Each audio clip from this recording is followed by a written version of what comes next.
Afternoon, honorable members.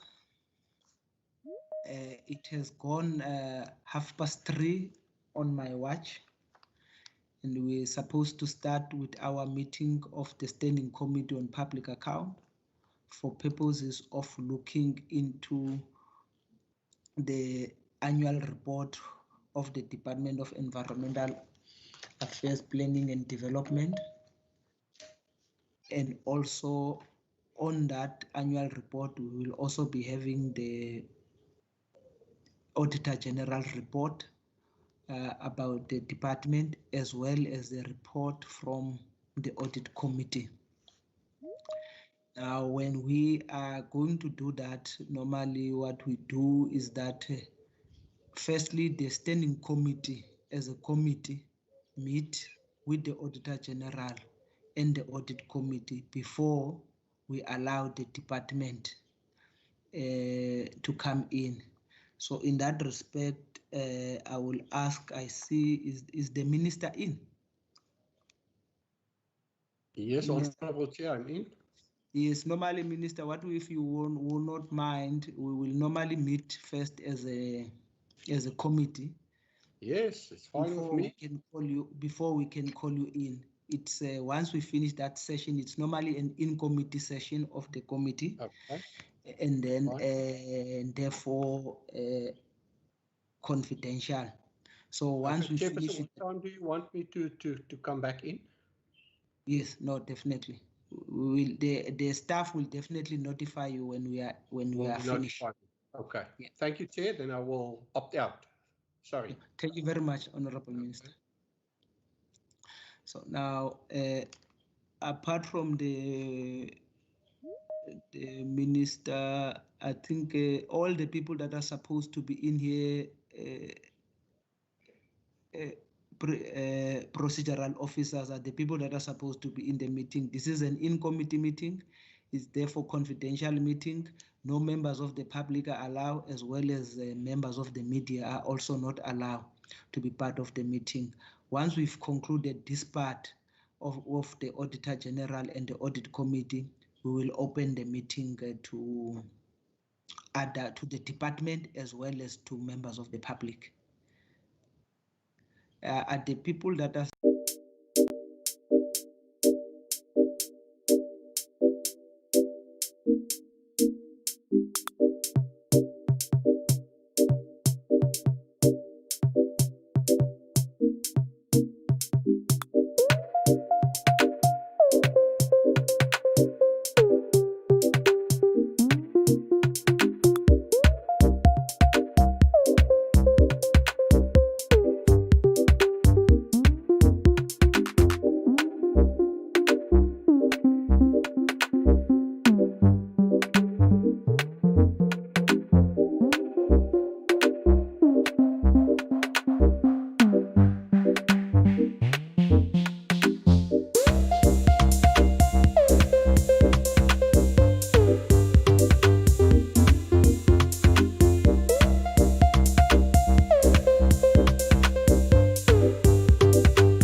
officer. calling them in.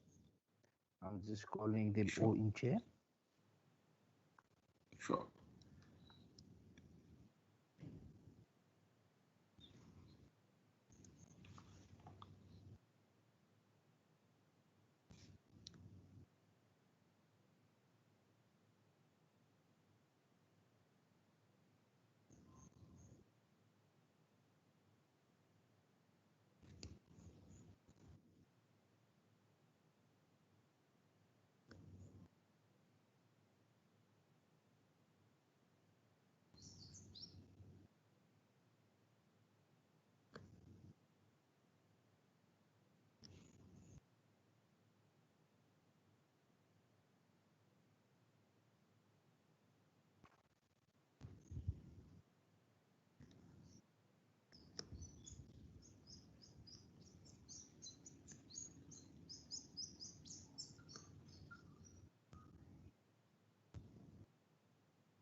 Are you winning? Chair, sorry. Yes, Chair, it's still calling a lot Sure, of them. I I'm just see, going to call the... I see the number have increased to about 41 now. Yeah, I'm just calling them in, Chair. That's all for me. Is the minister in? And the No, HOD? not yet, Chair. We're trying Not to, yet. the HOD is here. Mr. Gafford? Oh, are you in the meeting? Okay. Can you just let the others know? Okay. Thank you, sir. And is the HOD in? Chairperson, the director in the HOD's office is in. Mr. Gafoor is in. Okay. He just spoken to me now. The And the minister? HOD is in. Peter, Yes, Mr. Mr. Peter van Patel. Zyl is in. Is the minister in? Just having a look, Chair. Not yet, Aston. I'm trying to call in the minister. Okay.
The chair just emailed the minister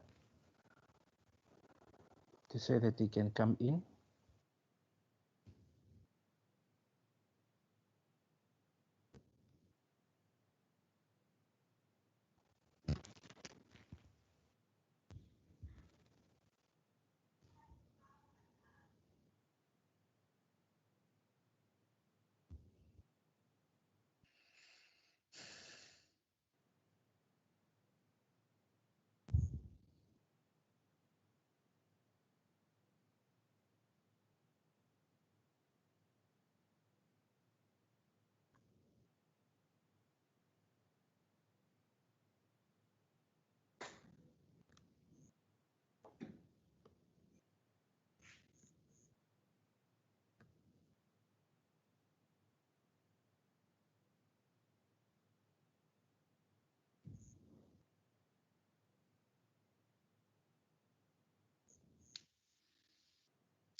Can I just establish, apart from the minister, Dustin, is the HOD in?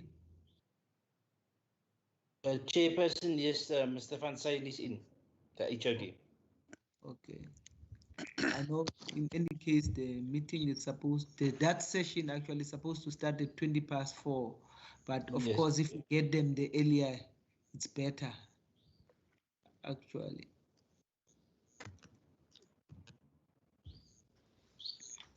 Good afternoon, Chairperson and members. Pit Van Zyl, HOD, is in the meeting. No, excellent. Welcome. Thanks, Mr. Van Zyl.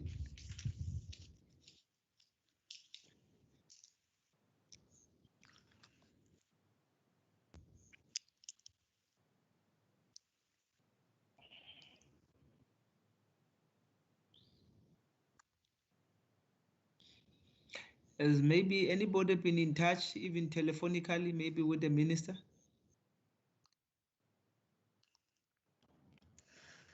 Yes, Chair, I've been in touch with the Minister's office, so they will be liaising with the Minister to join the meeting. Thank you. Okay.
Honourable Chair, I'm in if you... Okay, no, excellent. Thank you very much, Minister. Welcome. Now, honorable members, we are going to resume the session of our meeting of the Standing Committee on Public Account. We've just finished being briefed by the Auditor General and and the audit committees of both the department as well as CapeNature Conservation. We are now going to deal with the annual report of the Department of Environmental Affairs and Development and Planning, and also together with CapeNature. While looking at that annual report, we'll also be dealing with the report of the Auditor General. Now, in dealing with the annual report, we are going to be dealing with section C as well as section E of the report. And I would also like to stress that this is an open meeting, which is open to the public and is also open to the media. It's also streamed live on YouTube. And after the meeting, after we've allowed discussion or question from members of the committee as well as members of the provincial legislature, we'll also allow members of the public to ask questions if there are any questions or members of the public present. Now, without any waste of time, honorable members, I just want to check whether is the HOD, is there anything, or the minister, is there anything that you'd like to, any remarks from your side? Well, thank you, Chairperson, and thank you to your Standing Committee and to Auditor General and to my department. Yeah, I think we can get right into it. I hope it's a good sign that we ahead of time. So let's get right into it. I think the department is well prepared to field the questions. Thank you very much. Thank you very much, Minister. HOD, is there any remarks that you'd like to make?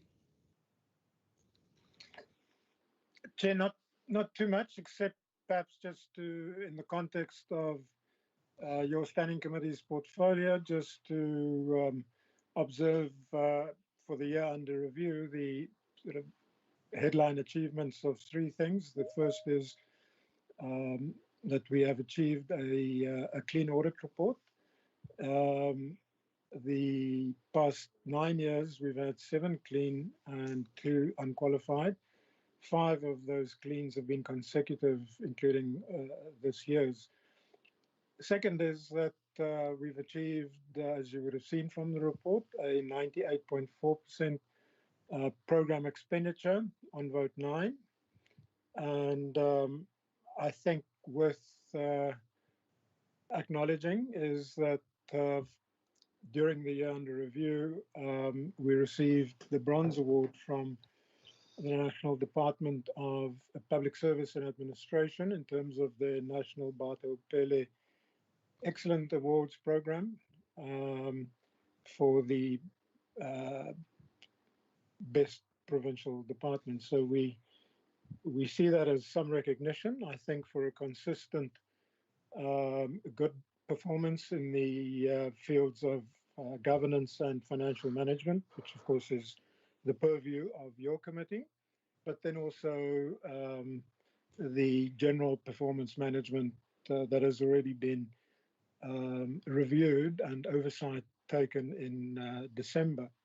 And just in closing, I think to acknowledge that, and it perhaps hardly needs to be said, but we, at the tail end of the year under review, we of course went into the whole COVID and lockdown.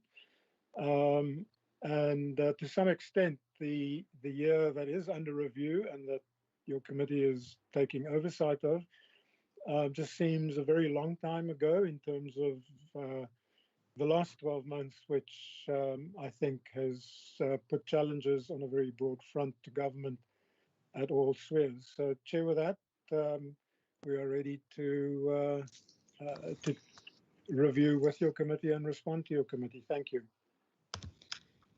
Thank you very much, HOD.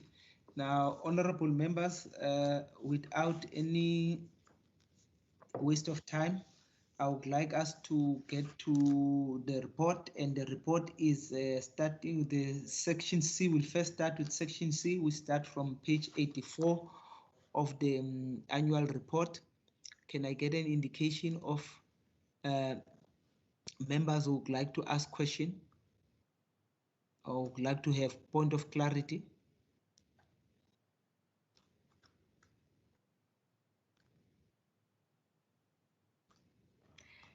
Chair, Yes, Honorable I think Maseko. with 5 years of clean audit, it's difficult to ask questions. Okay. So No, from I my think side, there's no I question, see Chair. there are hands. There are two hands that I've seen. I've seen Honorable Maran and Honorable Ngondlo. Let's take them in that order. Thanks, Chairperson, and good afternoon to everyone. Chair, I just want to check, because the first session with the audit team, they raised the issue of, and I call it policing, land invasions. They've spoken about municipalities and the difficulty to get municipalities to comply in terms of solid waste. And so you can continue. Now, we know over the last 2 financial years, and even this when we have dealt with, I think it was the second adjustment budget, the department, together with CapeNature, have surrendered a number, quite a significant amount of monies back to whether it is to the revenue fund, but they have surrendered a number of monies, which also includes the cost of employment. The department have said that, the audit team have said that it seems there's not enough manpower to deal with the difficulties that in terms of policing. Can it be a shortage of funds for employment because of the fact that the department have surrendered quite a number of those monies, or what is the reasons for that specific issue? Thanks. Thanks very much, Honorable Maran and Honorable Ngondlo. No, thank you, Chairperson. And one would have wanted to be like Member Maseko, that because there is clean audit, there's no questions. We apologize to seek clarities. I think even on the other departments with clean audits. My first one, Chair, is on the department, and I think once again to join the other members to congratulate them on the clean audit, which is exactly what is expected of them. And I think rising to the occasion is something that is well commended from the department and its leadership.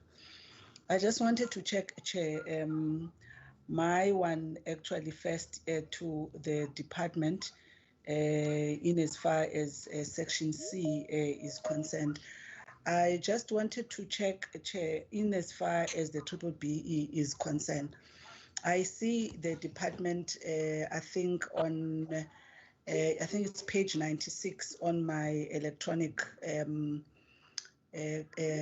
version.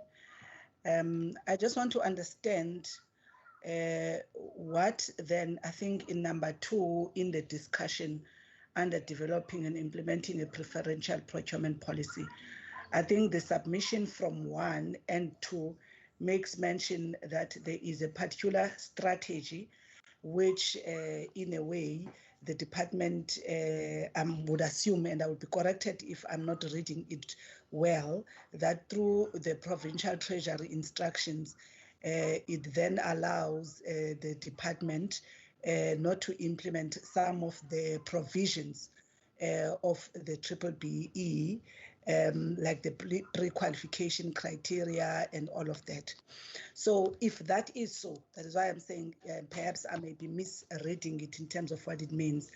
If that is so, how is this ensuring alignment of this national legislation with what is said to be a provincial strategy.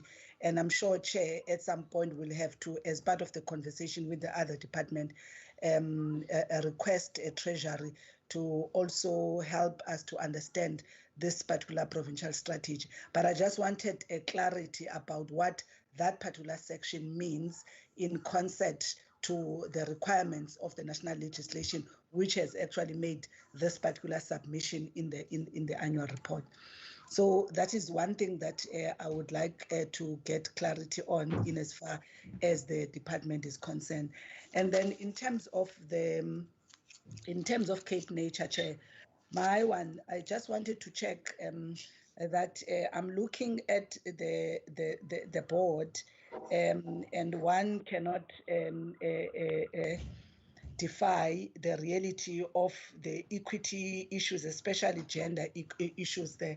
And one is interested to get some clarity from the entity, the extent to which this is an issue for them and how they seek to resolve it in as far as the gender representation in the board. And secondly, Chair, in as far as the social responsibility, can one get clarity on the rand value spent by CapeNature in terms of the social responsibility initiatives that they've reported in the annual report? And also, what is the meaning that their social responsibility gets to be done through employees interacting with communities? Perhaps if they can explain more about what that means. And then lastly, on CapeNature, Chair, I think it's page 123 on their own BBE reporting there, they are mentioning, I think, that the report has not been included. I think on the second no that they've provided, that for the purpose of this annual report, that procurement policy report of theirs have not been included. Can I ask why that has not been included in the report? And also to say, if one reads, actually I was reading one of the pages, I think that mentions, I think about 3 million that has been received as part of the ecotourism PPP income.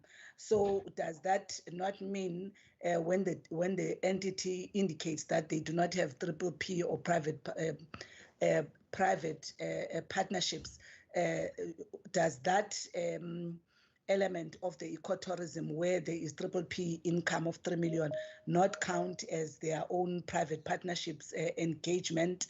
Maybe clarity also there, Chair, can be provided. Thank you. Thanks very much, Honorable Nkondlo. Also, members, just maybe I might have forgotten to mention that we are dealing with, when we ask questions, please deal with both the report of the department as well as the report of CapeNature as well on section C. The CapeNature section C started page 57 until page 79. I just thought that I must just, that I just got reminded when Honorable Nkondlo also started asking questions on CapeNature. So I see there is a Honorable America and Honorable Maseko in that order. My hand is also up again. Chair. No, Honorable Member now. On another question, or let's wait, there is going to be, we'll allow another round. Let's ask one person, one round at a time. Okay. Thank you, Chair. Let me also extend my heartfelt congratulations to the department and CapeNature for their consecutive clean audits. And Chair, you'll forgive me to be monotonous in terms of my congratulations to our departments, but that is unfortunately the reality. My question relates to CapeNature, and it relates particularly to Part C, Part E. Yeah. I'd like to know with regard to sorry, Honorable America, you saying are you Part E? Part E as CapeNature. Please, can you keep that? Because I want us to first deal with part C of both reports. We will get to part E. Okay. No, thank you, Chair. Okay, I understand. Sorry. Honorable Maseko. Chair, I will hold myself to E. Okay. Maybe in view of the fact that it seems to be only then 2 questions, maybe I can also ask Honorable Maran, is that your question on part C? Is your question on part C? Honorable Maran? Yeah, Honorable Maran. Chair, thanks. Oh, No, I thought you went to go and do coffee quickly. No, I thought the first round was Are you not on part over yet. C? Are you on part C? Is your question Page on part C? Page 90 is part C, Chair, when it comes to environmental affairs. 89, because it goes on from page, part C goes from page 84 up until 89. So 90 is E. What is the question, Honorable? It's about the environmental commissioner. Okay, maybe let's keep it for E then. Okay, no, that's fine. Sure. Now, can I get a response from the department in CapeNature on the questions asked?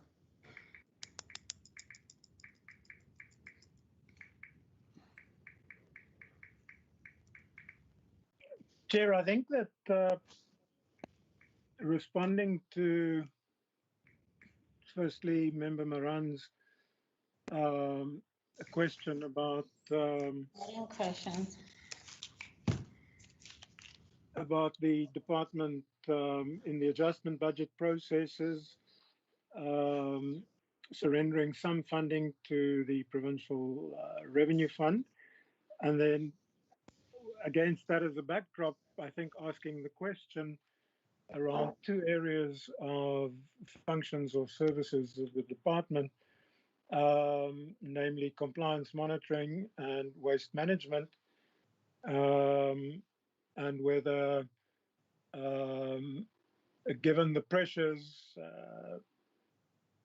as I understand it, also flagged or alerted in the earlier briefing by the audit committee, given some of the service delivery pressures in those 2 areas, would it not have been wiser for the department to have retained the funding rather than surrender it and deploy it, as an example, into those 2 functional areas? Chair, I think that there's a part of me which has to acknowledge that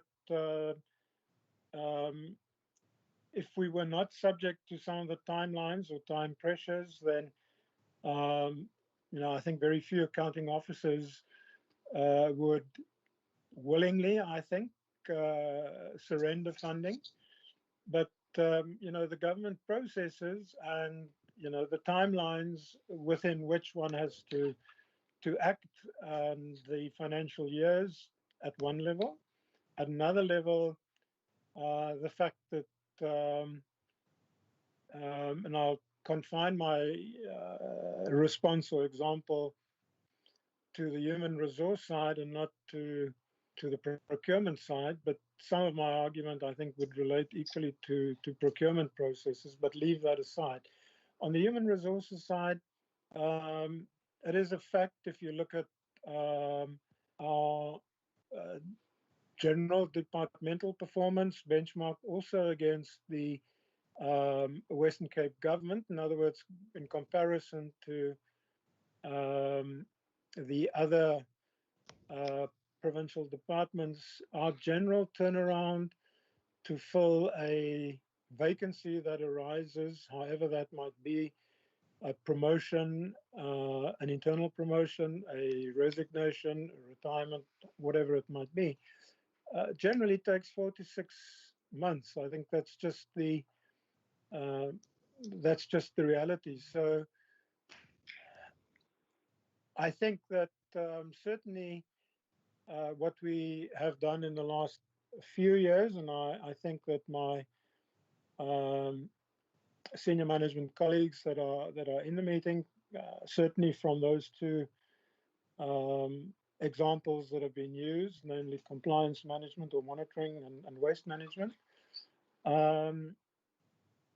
Yes, I think we would have liked to retain the money. We would have liked to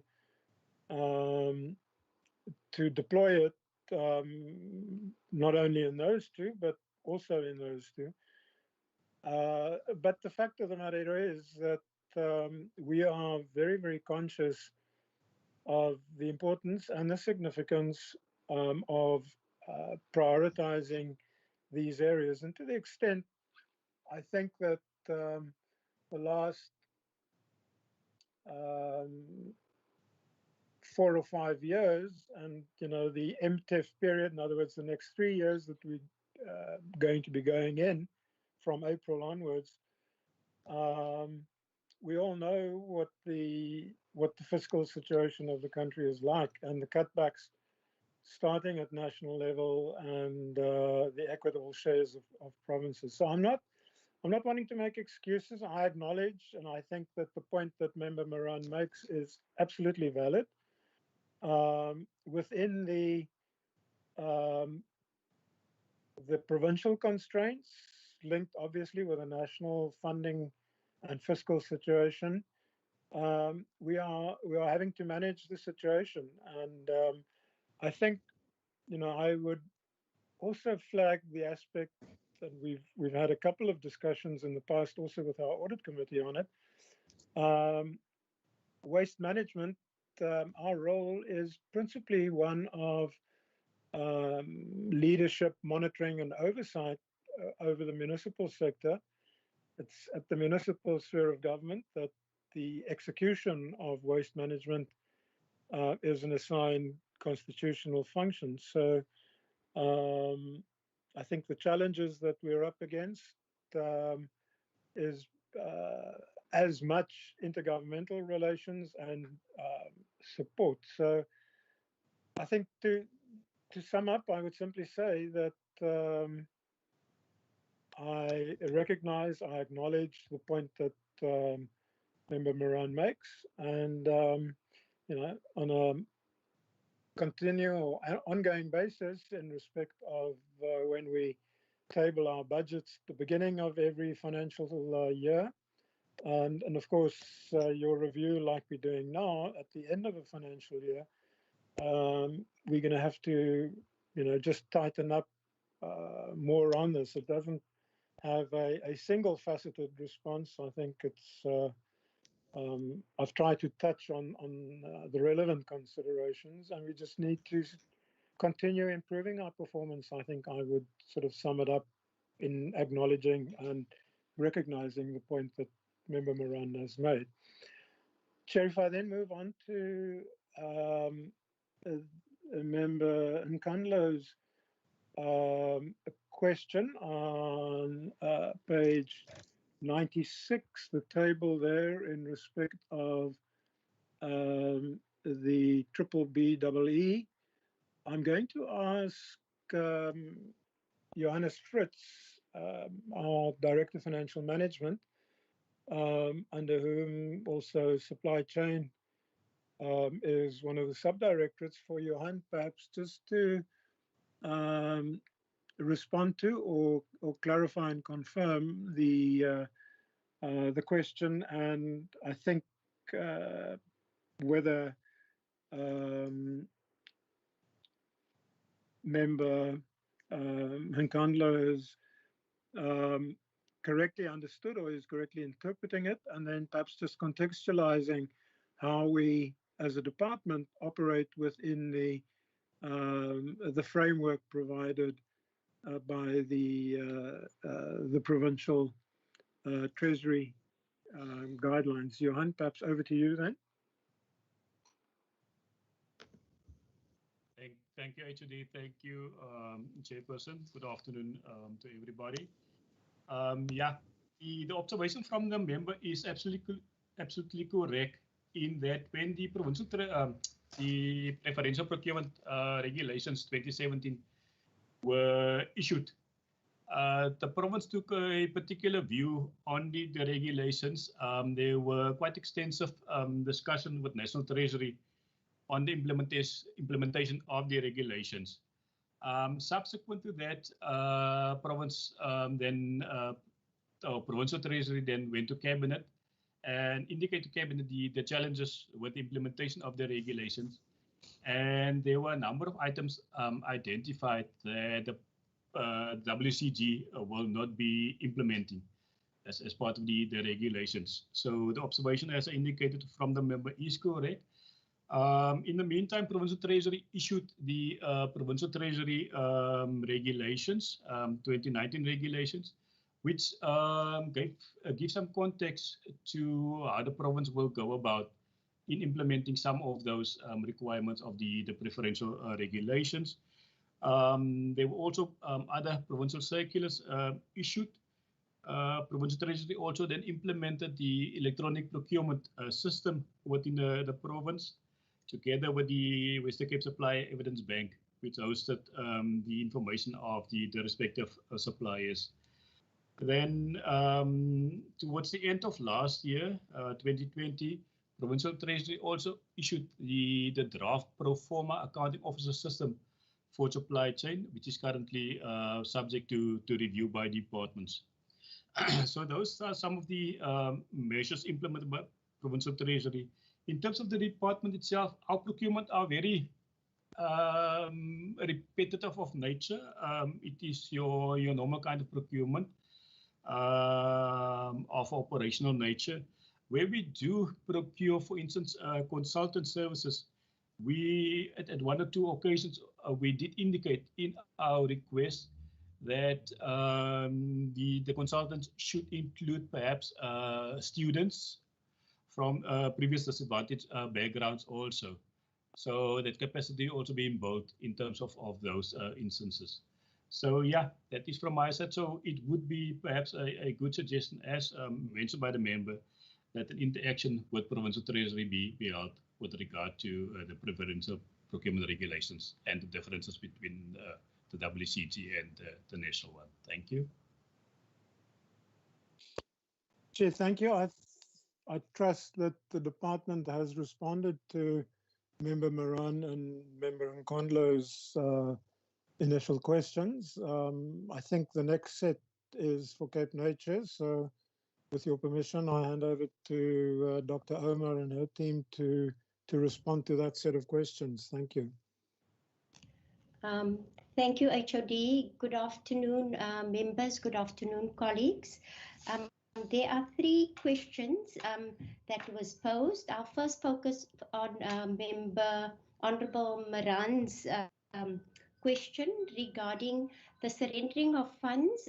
CapeNature did not surrender any funds to date for the past, or rather for the financial year that we are considering, which is 2019-20 to 2020. We spent 99% of our budget, and there was an under expenditure of 22 million, which was largely capital linked to capital infrastructure that couldn't be finalized during the month of March. And that was because of the COVID pandemic. Contractors were not allowed onto the sites, and therefore we had that under expenditure. But otherwise, it was a 99% of expenditure of our budget.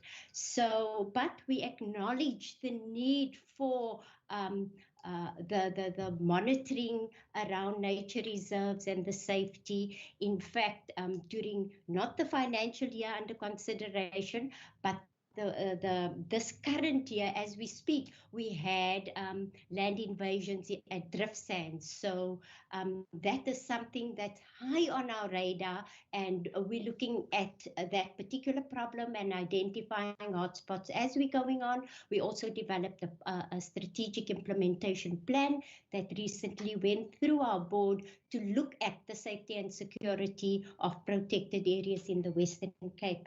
So that's the one aspect. Regarding the triple B EE policies and information, I will ask our CFO, Mr. Bayat, to deal with that. But I can, before he comes in, I will just look at the other two questions that was put forward. The one is regarding equity on our board. Now, yes, absolutely, this is something that we are looking at when there are vacancies. I must just add that there is a process how access for membership onto the board is handled.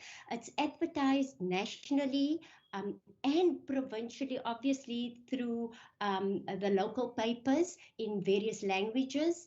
And when shortlists are compiled, it goes to the Standing Committee for Environmental Affairs and Development Planning at that stage, and now Agriculture added. And the interviews happen there, and recommendations are then made to Minister Bredell. We haven't had any vacancies on our board recently, but should that arise, and we're going into a new bill soon, and then there is scope and definitely space for gender representation, which is very, very important, and it is on our radar to have broader representativity.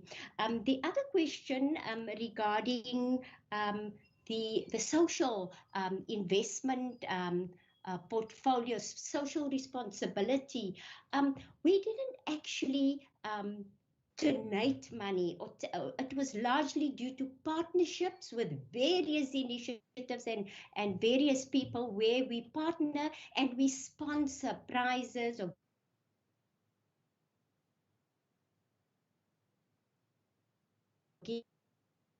see, we talk about maybe 3 initiatives, but there are other smaller ones that where, you know, in-kind services where our staff go out to schools, etc., etc. So largely it's not expenditure per se out of our coffers, but in kind. So we sponsor overnight accommodation for the big issue, etc., as outlined in our annual report on page 75. Then the Triple P income, Shiraz Ismail, who is the Executive Director for Ecotourism, he will deliberate on the finances and the relationships with the Triple P partner. And that then brings our questions to an end, Chair and Honourable Members. So I will hand over to Mohammed Bayat, our CFO, and thereafter to Shiraz Ismail. Thank you very much. Thank you very much, CEO and Chair of the Standing Committee, and to all members. I think just to explain the BBBEE compliance performance information, that's included on page 79 of the annual report. In terms of the requirements laid down by the BBBEE Act, all public entities and departments and public sector organizations are required to comply with the Act and submit through a report through to the Commission. In terms of the agreement made by the Provincial Treasury or National Treasury and the Department of Trade and Industry, that compliance checklist needs to be included in the annual report. And hence we do have a preferential procurement policy. It is part of our standard supply chain management policy and other policies. We follow that quite rigorously. And it's not included in the annual report because for the purpose of the template, it's not part of the annual report, but it is available and it is audited as well. So I trust that answers the question. Thank you. Over to Shiraz. Thank you, Honourable Chair and Honourable CEO. Yes, we've got 7 public-private partnership agreements that we have at the CapeNature Reserve with 3 different companies, private sector companies. And obviously as part of our negotiation with them when we established these public-private partnerships there was a strong element of Black economic empowerment and how we structured the deals with the provincial and national treasury. So yes, there is a 20% Black economic empowerment arrangement with the private parties. And the 3 million rand is revenue that was generated for CapeNature during the accounting period. Thank you.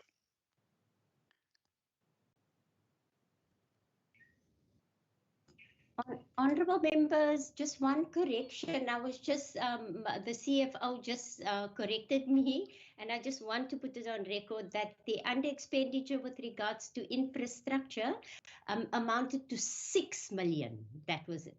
Thanks.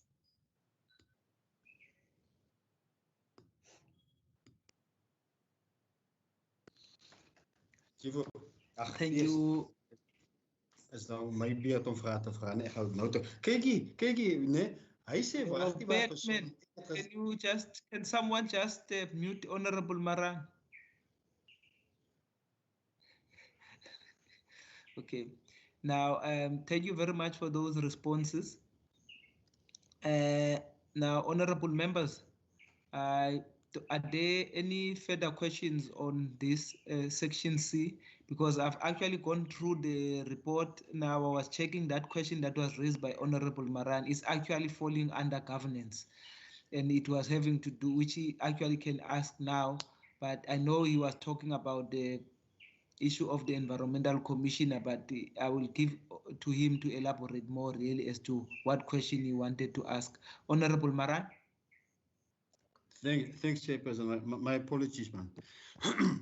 Look, Chair, the issue of and we have spoken about this issue many times, and we have heard the responses by both Mr. Van Zyl sometimes, but also from the MEC, and whether they got the appetite to appoint the environmental commissioner as per the constitution of the province. Now, not so long ago, for instance, the subcommittee of environmental affairs and agriculture, we have visited George Hermanus. We have received an invite about a mulgoot forest. And when we get there, there was only one mulgoot tree left of that forest.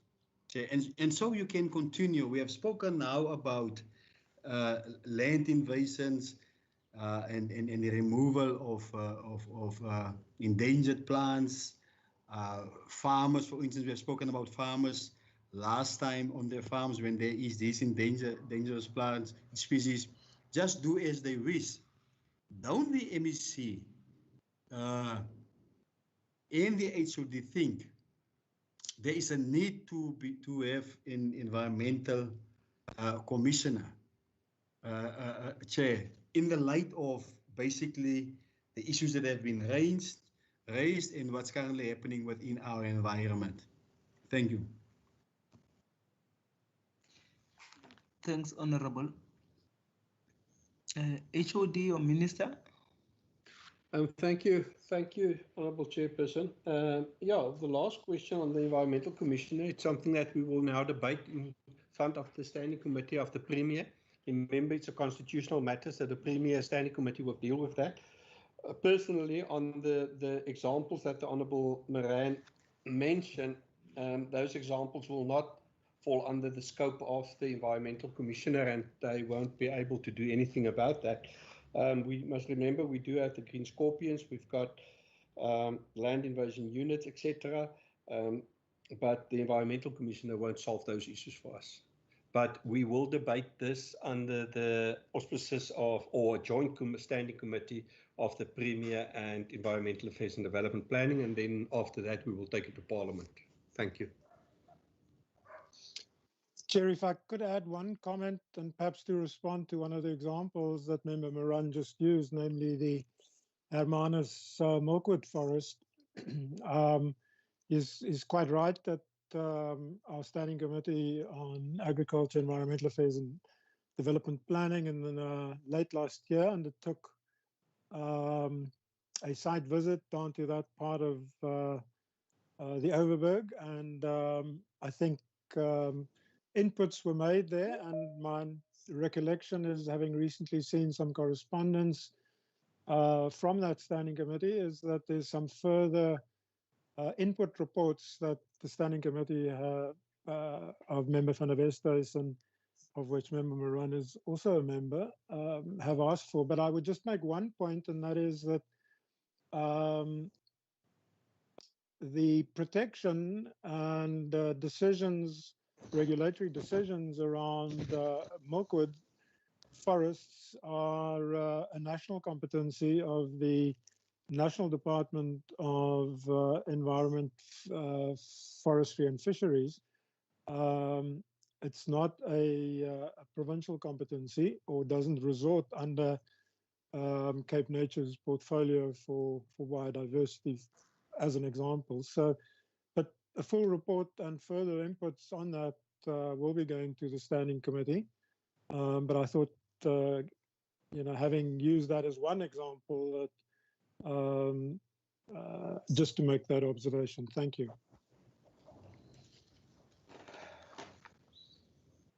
Thanks very much, HOD. Honorable members, can you go to section E of the report?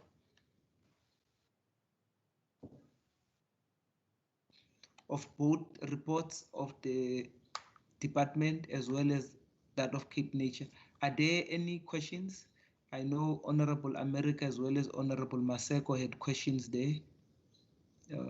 Unless Honorable Maseko has withdrawn. I see Honorable America's hand, and I also see Honorable Gondlo's hand. Can we go in that order? Thank you, Chair, for recognizing me. My question relates to page 121 of the CapeNature report. And it pertains to the post-retirement medical aid plan.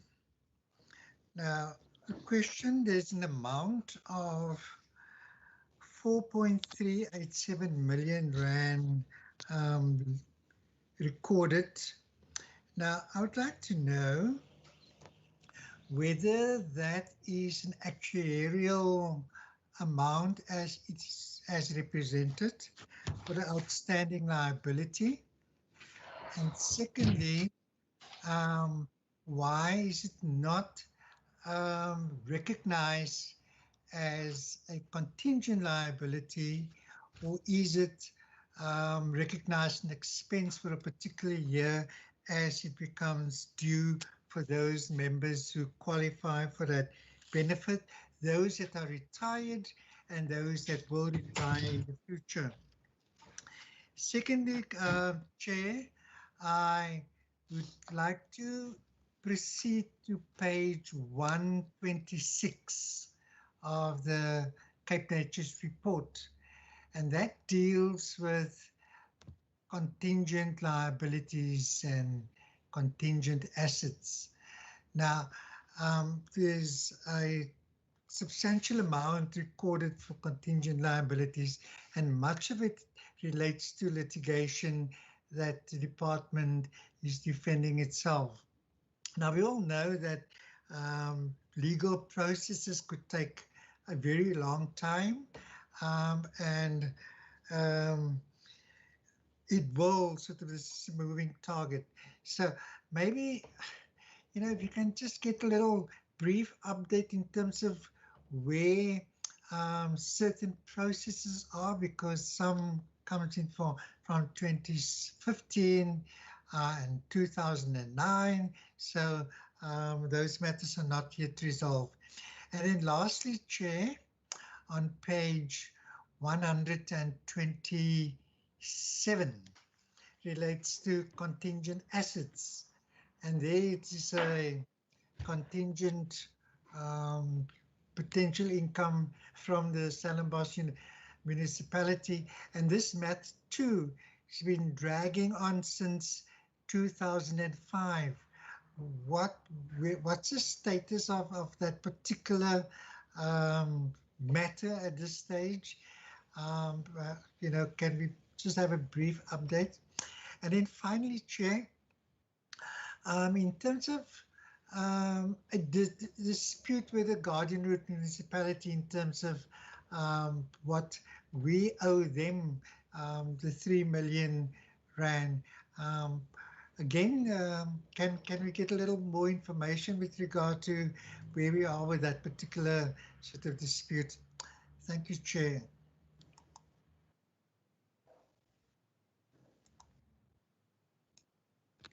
Honorable Nkondlo. Thank you, Chair. Just to add, okay, let me start. My first question will also be on CapeNature.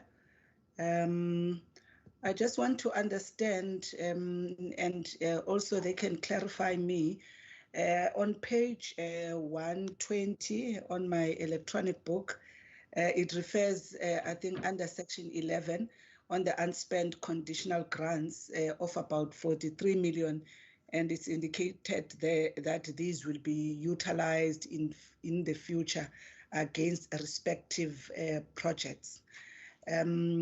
So I just want to understand, is this money will roll over be required for these unspent conditional grants, and why was this money not spent during the respective financial year?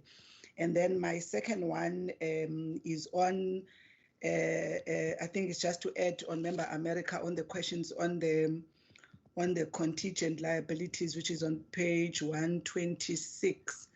I think on those litigations. I think the one area here has covered me in as far as the situation, and maybe just getting a briefing around these cases, which I see some of them, they come from as far back as 2009, you know, with the one on CapeNature and Bergs in 2016. What has been a sort of delaying conclusion on these matters, but also what does it mean? Because I see on 25, that is section 25, under legal fees, it is said that there is no provision for legal fees associated with these claims. Isn't that risky, or maybe that could be explained? Isn't that risky if I literally interpret it as if as it meaning CapeNature does not have in its budget, money to cover this? Isn't that risky depending on what becomes the outcome of these claims? So if maybe that could be explained, Chair. Can I then move to my ones to the department, or I will have to come back, Chair, if you can advise? Please proceed, Honorable, because we are dealing with both reports. Okay, let me then go to the department in terms of my questions, Chair. I just need to check the pages. Wanted to start on page 200.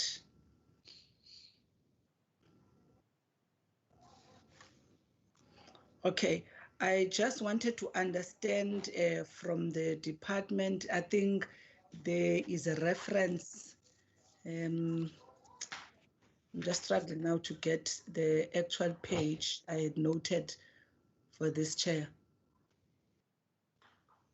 Oh, okay. If the department can just clarify me or just indicate, I think it's on page 201. No, 200 actually, on 13.3 on the payables. The funding received from private companies via plea and sentence agreement, if maybe they can explain what does that mean for a lay person like myself. And then on page 201, I just want to understand what is the rationale of prolonging this particular dispute. Is it because I think it says the department views that they've got sufficient grounds for arbitration?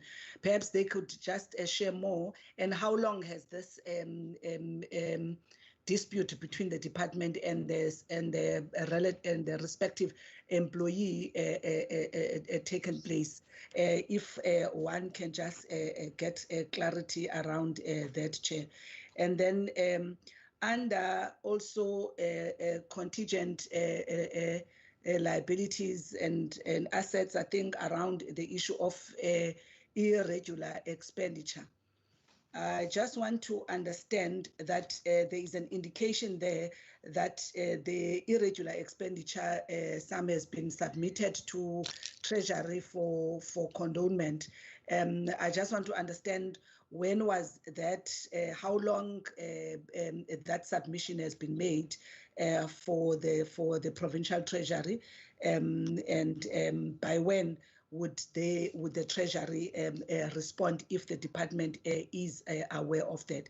And maybe also to just give me some sense, you know, because I got a bit confused between, I think, what is also in the annexure, just to give more explanation about, you know, especially the one irregular expenditure there that is indicated, I think, to the value of 5 million of 2 cases. What exactly are the details to this? Whilst I think there are details provided for the one on the 9 million.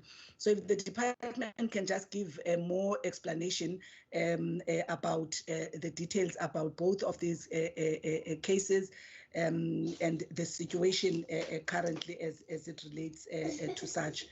Then on the issue of the related, I think on the section on the related party, I picked up there is an indication that because the minister is a minister of both this department and local government, so there is sort of, it's recorded under related party transaction. Can you just explain to me in terms of the financial or the budget window, in terms of the work and whatever costs of the minister's office, are they shared between the departments? And I'm just asking this for information from my side. I think when I was looking at it, actually brought to my mind to just understand how does it work, because the minister shares both of these departments. So does he get part of his salary from one department, just from a budget point of view? If you can just clarify me in as far as that is concerned. And my last one, Chair, is under the assets that are under investigation. If one reads it literally, that is why I'm gonna once again request clarification. It is a bit concerning that on both major or tangible and minor assets, you know, if one looks at it, you've got a situation of about 68, actually in total 92 assets that are under investigation, which could not be verifiable, which together, you know, makes up about a million rand. What does this mean? How does this happen? How long has this happened? And does it speak to a lack of asset register control challenges if one reads it, you know, literally from what is in the annual report, Chair? Let me stop there. Thank you. Thanks, Honorable Nkondlo. I see there is no other member who would like to ask a question. Can we get the responses from the department and CapeNature? Chair, I would suggest let's respond in the sequence that the members put them. So perhaps I hand over to CapeNature, who will deal with Member America and also Member Nkondlo's first part, and then we will come in the second part of I think it's a sort of a 4 or 5 part question to the department from Member Nkondlo. So over to Dr. Omar. Thanks, HOD, and honourable members. Thank you for the questions posed. I will first deal with the questions posed by Honourable Member America, and there are 3 separate questions. Regarding the employee benefits, as outlined on page 121 in our section E, regarding the accounting treatment, whether it was an actuarial regime followed. I'm going to ask Mohammed Bayat, our CFO, to deal with that particular question. And then the other two questions regarding the contingent liabilities on page 126 and 127, in particular 27 with the dispute with the Knysna municipality. Our legal person, Mr. Barry Barnes, will deal with that because that will overlap with the question posed by Honourable Member Nkondlo. And then the issue regarding the unspent conditional grants, Mohammed Bayat can add, but I will just start off by saying how this works. We normally apply for funding that staggers over more than 1 year. So in essence, if we look at the alien funding for alien clearing, it will be over 3 years, and that would be the amount listed that was spent for the year under consideration. So it's a bit of unspent conditional grants that so much was spent, and so the rest would be spent over the next 2 years. So the money was not spent because it's earmarked for the following years. So over to Barry Barnes and Mohammed Bayat. Thank you.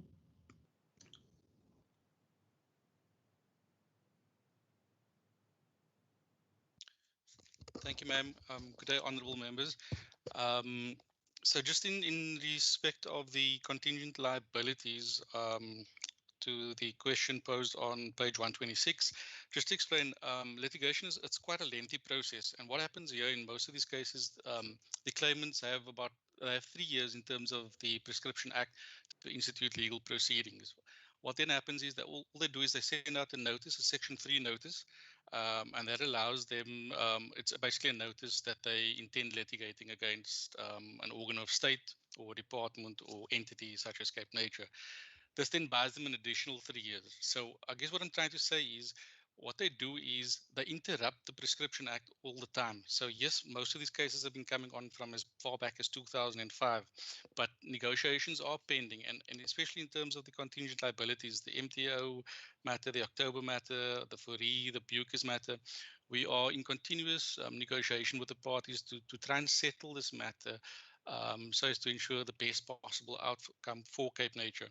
I do have feedback on each and every one of these matters, but I'll just go very quickly into where we stand on these matters. So if we take the MTO one, the claimant has offered to negotiate a settlement with us. The settlement has been disclosed to the various legal representatives, and there's been no further prosecution from the claimant in this matter. So we're hoping to settle that one very soon. We go down to the October one. We have been in consultation with the contractor team here. Also, we're trying to negotiate settlement or withdrawal of this matter. We hadn't received any correspondence since 2017, and then obviously in October 2020 we received further documents in the form of discovery, which again interrupts the prescription period of the matter. The Fourie versus CapeNature claim, there's been no further communication here. The CapeNature's non-compliance with the, sorry, not non-compliance, there was non-compliance with the institution of legal proceeding against certain organs of state. We obviously raised that with the claimant, and to date we haven't received any correspondence back from them. So yes, we can approach court and ask for these matters to be struck from the roll, so to say, but we prefer to go the way of negotiating with these people and try to get an amicable solution with all the parties concerned. I'll move over to 127 then on the contingent asset with Stellenbosch municipality. Okay, so there's a claim that we have against Stellenbosch municipality for the sum of just over 706,000, and that's in for damages arising out of fire suppression and firefighting cost, which date back to 2005. Now, the delays here, it's obviously been negotiations, and obviously in terms of the Intergovernmental Relations Framework Act, we had to, because it's a municipality, we had to follow that route. It's obviously been a tiresome exercise, and correspondence received in October 2020.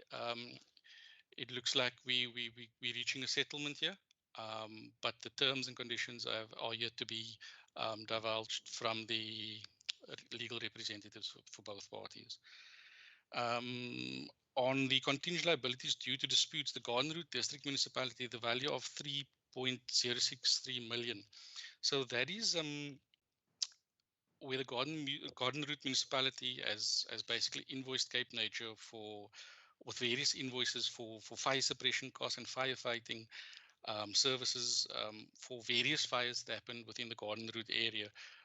There's no Section 3 notice as yet, so it's not it's not litigation per se as yet. We have been in constant consultation with the other side, and they haven't decided to institute any legal proceedings as yet. There is disputes over the invoices, and we are trying to work that out. So hopefully that will be settled as well. Thank you, honourable members. I trust I've answered all the questions. Thanks, Thank you, Barry. For sure. I think just to continue just on the contingent liability question regarding the legal fees, the reason for not providing for legal fees is because the matter is still in progress.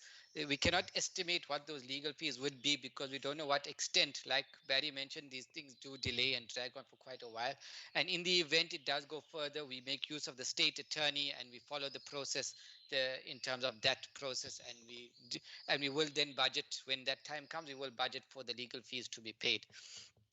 Then moving back to the post-retirement medical aid benefit, Honorable America's question, yes, it is an amount determined by an actuarial service provider that we use as an expert, and the auditors then audit that and confirm that the expert has followed what they need to do. So that's why the amount is included in there at that value. Then in terms of why it's included as a post-retirement medical aid as a liability and not a contingent liability, that's in terms of the GRAF framework, which indicates that because the service has already been provided, it is a current obligation, it's not a future obligation should something happen. The event that creates the obligation has already happened. If we don't include it as a liability, it could lead to audit qualifications if the auditors feel that we should have included it. Hence, that's why it's included as a post-retirement medical aid benefit. And again, like the CEO rightly pointed out, in terms of the unspent conditional grants, those are multi-year funding agreements. For example, in the one instance, there's an amount of 10 million, and the funders requirements, which is outside, these are not necessarily monies received from government. It also includes monies received from funders outside of government. So in the one instance, the funder has required us to not use the capital, but only use the interest amount on that. So that's why it sits as a contingent as a unspent conditional grant in our books, because it's not our money, it's owed to somebody else, and therefore it's a liability. In another instance, there was an amount received of 17 million from the National Department of Tourism for specific upgrades in some of our reserves, and those still needed to go through the planning processes and to get approvals from the various environmental agencies to get this plan signed off and then engage with the tender processes. So hence that takes quite a bit of time to undertake, and hence it sits as a unspent conditional grant. I trust I've answered the questions as well. Thank you very much.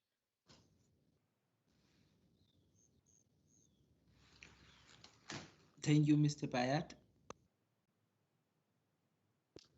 Chair, if I've sort of kept record at this end, and I think CapeNature have attempted to answer the two sets of questions that the members put to them. And if we then move to the batch of questions that Member Nkondlo asked of the department, perhaps just to indicate, I'm going to respond to the second aspect, page 201, section 16.1, that dispute. I'll give clarity on that.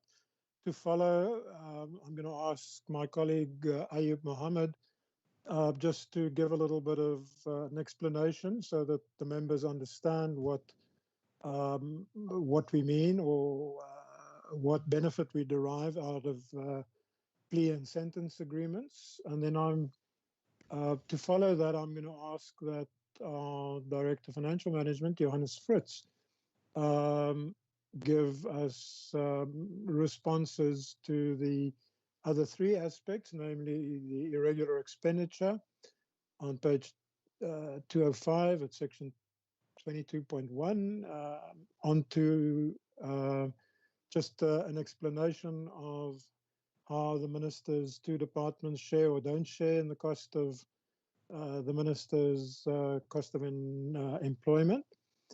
And then assets under investigation section from page 209 onwards, section 27. So just to give my colleagues a moment to gather their thoughts, if I take you to the second question that was put to us by Member Nkondlo, is in connection on page 200, section 16.1. The note there makes reference to a dispute that was lodged by an employee on the interpretation of and the application of the collective agreement in respect of the occupational specific dispensation category of posts, or OSD as we use the acronym. I think you see the recordal there that the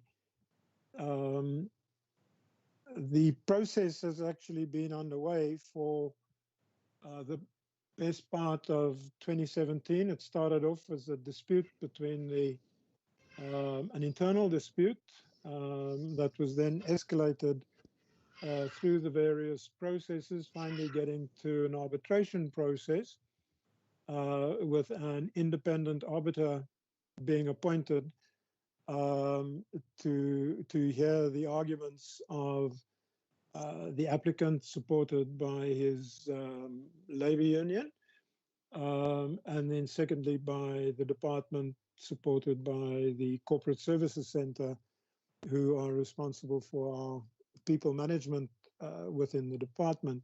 So the arbitration award, which was in favor of the employee, was issued towards the end of November 2018. We reviewed the matter early in 2019, consulted with, because as you can see, the grounds or the context of this dispute is actually founded in the interpretation and also the implementation of a national collective agreement. So there was the initial consultation required between my department, Department of the Premier, Corporate Services Center, but then specifically with the National Department of Public Service and Administration, because whatever the outcome ultimately might be, there could be implications of further transversal implications or application of the matter.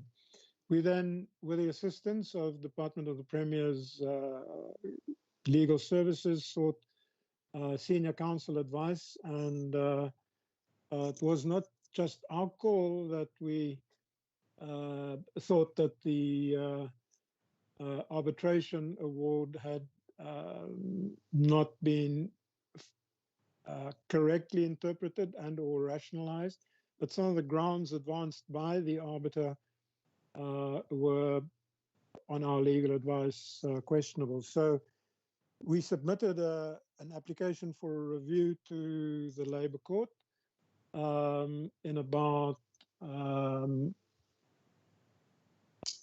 I think it was May of 2019. And these things do take some time. I think that obviously during 2020, court processes at some point were suspended, but We were advised late last year that the matter is set down in the Labour Court, in fact, within the next 2 weeks. So the matter will be then advancing with us as applicant and the employee with his legal support and public service assisting, the PSA assisting him. So Chair, yes, it has been a while, but as we know, and in fact, some of the examples quoted earlier in discussion with the CapeNature processes, but I would put it to the member, specifically the latter part of a question, how long will it still take? Well, let's see how the court hears the matter and what the judge's pronouncement is on the application. But until we have that outcome within our set of accounts, obviously there is this contingent liability, which is what is reflected here. So hopefully that gives adequate context and status on it. I'm going to ask Ayub Mohammed just to briefly explain the concept and the mechanism of plea and sentence agreements, and then the last 3 points immediately to follow him, Johannes Fritz will step in. Over to Ayub then. Thank you, HOD. Good afternoon, Chair and members, Minister and HOD and colleagues. A plea and sentence agreement is an agreement that we enter into with the prosecutor in a matter. Now, in these cases, there is normally unlawful commencement of activities, and where the offender is actually pleaded guilty, but we won't be prosecuting them. So that then there's a negotiation that happens in the criminal case between the prosecutor and the offender, meaning that the matter doesn't go to court in the normal way, and the offender then decides to agrees to pay an amount of money to the department, and in this case it will be R1 million for a lesser sentence, and probably that they don't get a criminal record. So we enter into these negotiations. It's allowed in terms of the Criminal Procedure Act and also in terms of the National Environmental Management Act, and we find this a way of settling the matters rather than pursuing the matters in court. So basically, it's where a guilty party will plea, and the sentence will be set by the magistrate and agreed to by the parties, and there's normally a fine that is paid, which is accrued to the department and then is used for environmental enforcement purposes. Thank you, HOD. Thank you, Chair. Thanks, Ayub. Johannes, over to you. Thank you, HOD. On the question around the irregular expenditure, as indicated in the report, 2 cases were submitted to Provincial Treasury for consideration for condemnation. Those 2 cases relates to 9.183 million, which the matter pertains to the department procuring construction services and not follow the CIDB Act. So that matter has been submitted to Provincial Treasury for consideration. Condonation, and then the 815,000, which was an extension of a contract without approval, and then non-compliance to the Division of Revenue Act also for that particular contract. So in both of these cases, there were no financial losses, and after the investigation was completed, certain recommendations were made, and that particular request was then forwarded to Provincial Treasury for consideration. These 2 cases were submitted to PT during the year under review, and we haven't yet received any update on the condemnation processes from Provincial Treasury. Towards the end of December, Provincial Treasury did issue a circular which deals with the irregular cases and fruitless and wasteful expenditure. So this Provincial Treasury circular did set out the standard operating procedure for dealing with these matters. Amongst others, for condemnation purposes, that if it's less than 10,000 rand, then the condemnation can be considered by the accounting officer or accounting authority, and above 10,000 rand, then it needs to be submitted to Provincial Treasury for consideration. And then they do spell out further the conditions that needs to be met for submitting it through to Provincial Treasury.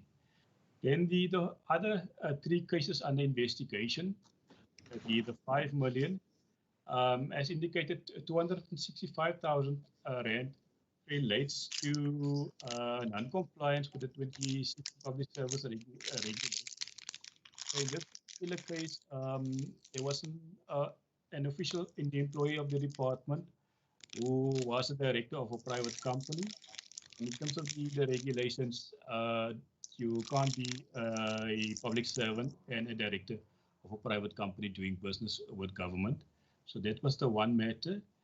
And then the second matter, the 3.8 million, relates to a contract where there was a particular clause in the contract which indicated that if certain requirements and conditions weren't met within 24 months, then the contract will terminate. Unfortunately, the contract exceeded the 24-month period, and those conditions weren't met. So that was that matter. And then there was another matter of 966,000 rand, which relates to possible abuse of supply chain management processes. So this is where there were instances or there were a bid that went out, and it appeared that if there was possible,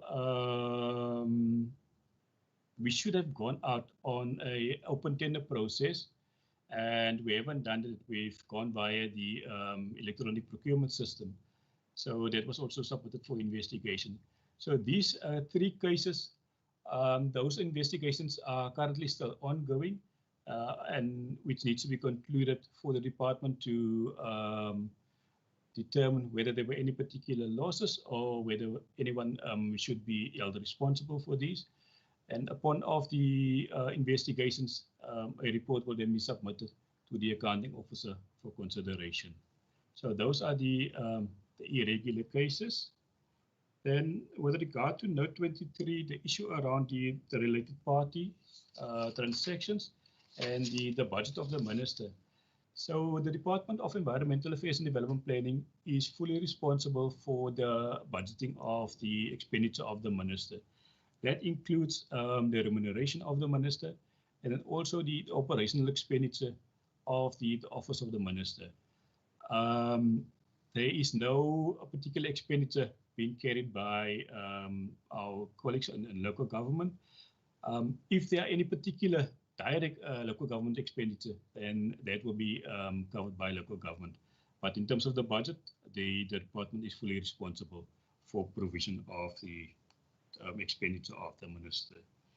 Then in terms of the assets under investigation, during our asset verification, we do found that the assets could not be located. In this particular instance, for both major and minor, I think we just need to note that of the 26 under the major assets, 15 of those could not be located, and 11 of them were confirmed losses. So they were already recorded as losses, and they were under investigation by Internal Control Office. Similarly, on the 66 of the minor assets also, of those 4 were confirmed loss cases. And the value of the total value of those is not $1 million, it's 387,000 rand. For the current verification of assets with COVID-19 and the working from home arrangements, it is rather a challenge. So what the department did for this current financial year is we did an online form that was submitted to all officials. So it was required from the officials to confirm whether they were in possession of any departmental assets, and they then need to submitted those as confirmation and verification of those assets. Then we did also make arrangements then to go and verify the physical assets at the buildings, bearing in mind the requirements of COVID-19. So it is currently under investigation. So we will now see, as part of our current asset verification, if indeed those assets are missing, and if they are missing, they will be submitted to internal control for further follow-up and investigation. I thank you.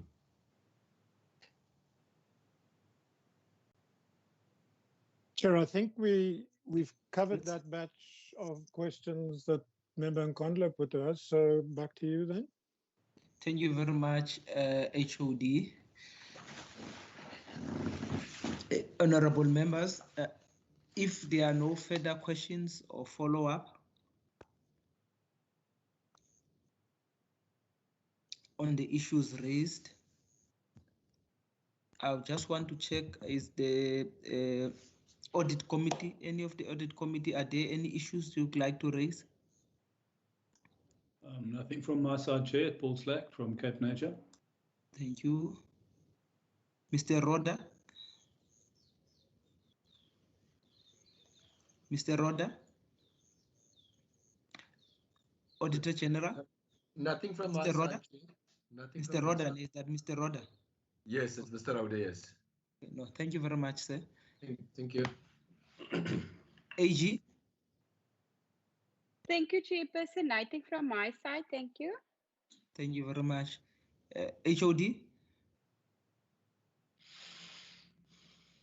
Chair, if you're about to then conclude and wrap up, I think from my side, I certainly don't have any questions. I would just like to express appreciation on behalf of myself, obviously as the accounting officer, but my team and Dr. Omar and her team, and thank our oversight bodies that keep us on our toes. Obviously, your committee, our own standing committee for agriculture, environmental affairs and development planning, the Auditor General, and also our audit committees. So sincere thank you, and I think also for the spirit of this afternoon's engagement, constructive engagement. Thank you very much from my side. Thank you. Honorable Minister. Thank you, Chairperson. Thank you to the department, and thank you to the standing committee. Echo the sentiment of the HOD. It's always nice to interact with you. You've got a role to fulfill, and I'm very proud of the achievements of the department, and it's a team effort. So thank you very much, and let's hope that 2021 we can repeat our achievements. Thank you very much. Thank you very much, Minister. Thank you very much also to your HOD as well. HOD, your team that is assisting you, thank you very much for availing yourself to come and make the presentation and also account on the activities and issues in your department. To the audit committee, also thank you very much for the presentation that you've given and also the report that you've given about the department. AG as well, thank you very much to you, Ms. Adams, and your team for always being available and be of assistance, and we hope to continue with this relationship for the rest of the year.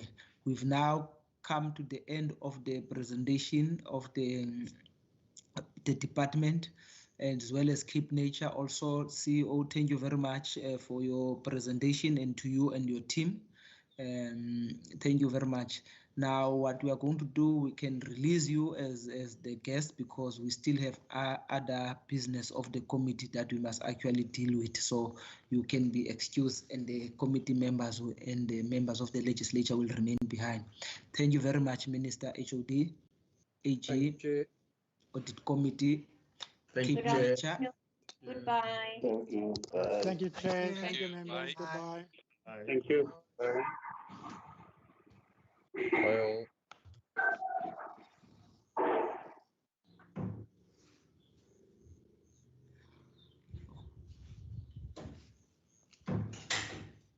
Okay, members, Thank you very much.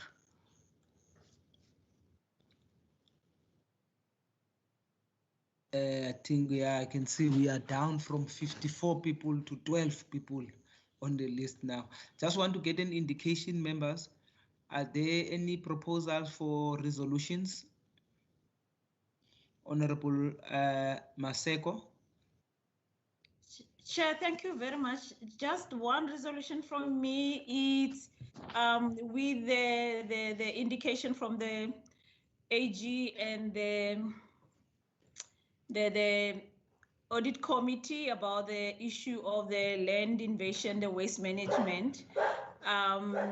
Can we put, if we can have the briefing from the department with their strategic plan specific on the special planning and land use management, because that includes, it will make us to focus on that land invasion, the waste management, of how always does the municipalities update their land, their special planning, and how do they counteract in being proactive to deal with the problem of the land invasion, so that they don't have the open spaces unnecessary without having plans of what are they going to do to, what are they going to use those spaces for. I think if we can address that, but going through special planning and land use management. Thank you very much, Honorable Nkondlo. No, thank you, Chair.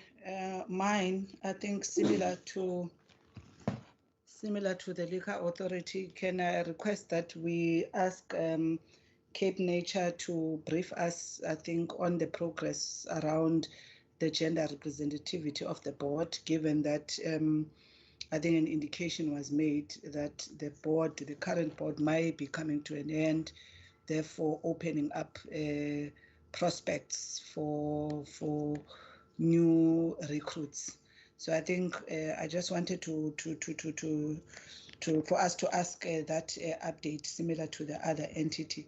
And then, Chair, I think in line with the engagement we agreed upon in the other, I think with the other department around the engagement through with the economic development and us as SCOPA and Treasury now on the BBBE, I would like for us to also include, I think, this Western Cape strategy together with the Provincial Treasury instructions that have made particular provisions that waiver some of the BBBE elements, you know, for adherence by the provincial departments. Because I think for me that is very much important.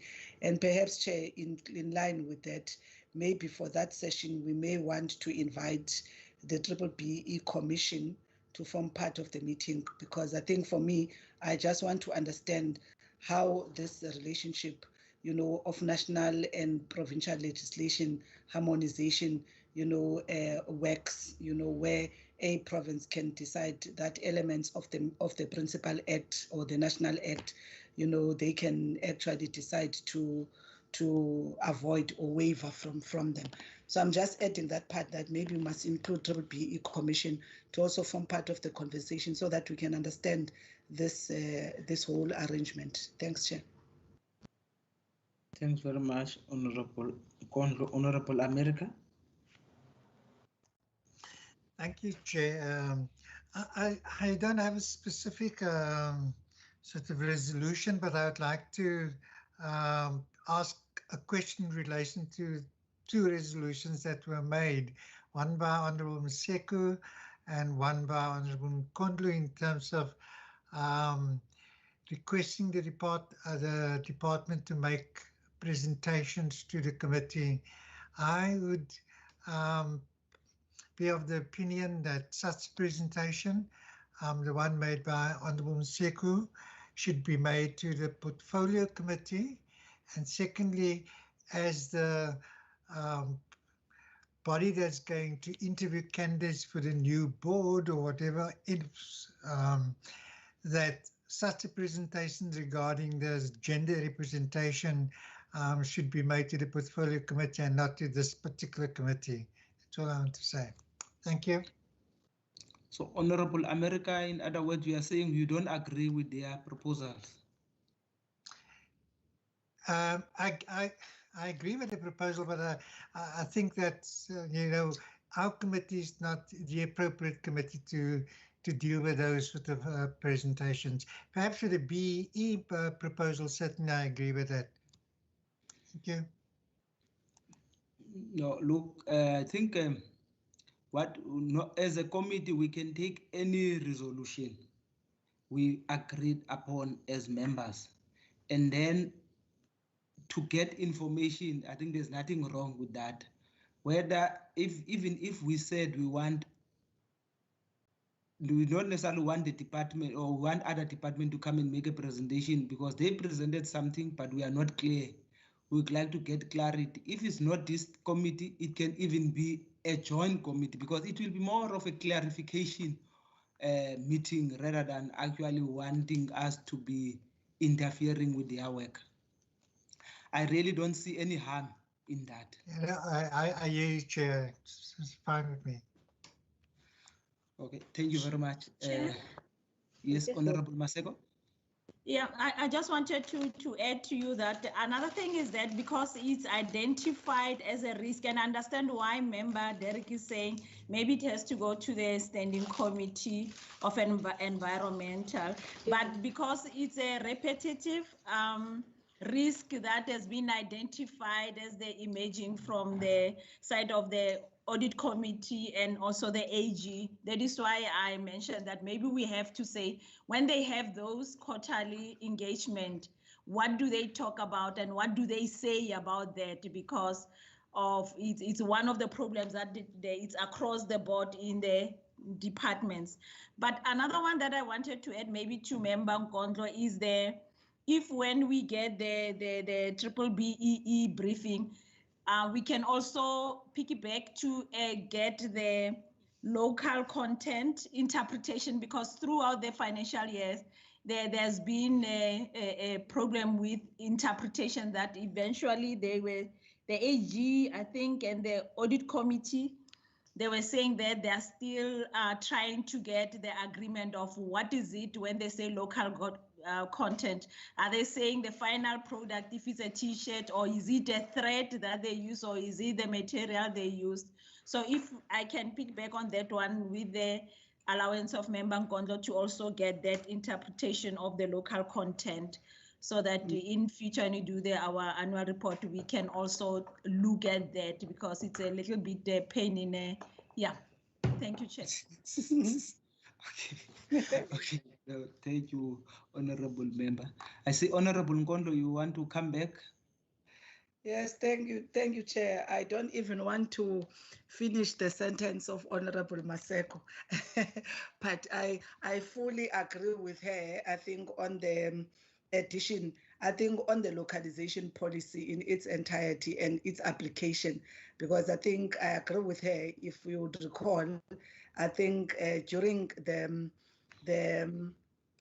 what do you call this, PPEs, there was a big outcry on the local content prescripts by Treasury to provinces, you know, in terms of procurement, the local content and local participation, because those are two elements. So I think it would be important for us to also, in that same vein, get that localization policy, you know, so that there's clarity in terms of interpretation. Where are some, because I know also Provincial Treasury, I think we're told that they had made submissions, you know, around the local content policy to Treasury. So I fully concur with that. I just wanted to say, Chair, I think also in harmony with what Member America was raising, because I don't think one was saying a presentation per se. One was just asking an update, and I think that's what we said also in the other committee. An update, it could be just a briefing by the entity about how the matter is being attended to, and indeed one does not expect them coming back for a presentation on how, but because they've indicated and governance, when we look at the two sections that we have to deal with as SCOPA, governance and financial information are part of the mandate of a SCOPA to look at adherence to governance, and it's a governance issue from where I'm sitting. So I think that is what I just wanted to sort of add in what you were raising, that it's more really of them updating the committee about how they are winning or struggling to sort of ensure gender representativity as an entity in that regard. Thanks, Chair. Thank you very much, Honorable Ngondlo. I don't see any further hands, honorable members. In the absence of further hands or further issues on the matter, I see is Honorable America, is your hand up? No, my hand is not up, Chair. It's not. Thank you. Oh, it's an old hand. It's an old hand. Oh, Yeah, sorry, that's an boss. old It's an old hand. hand. Yeah, sorry, so it's an old hand. It's been a long day, Chair.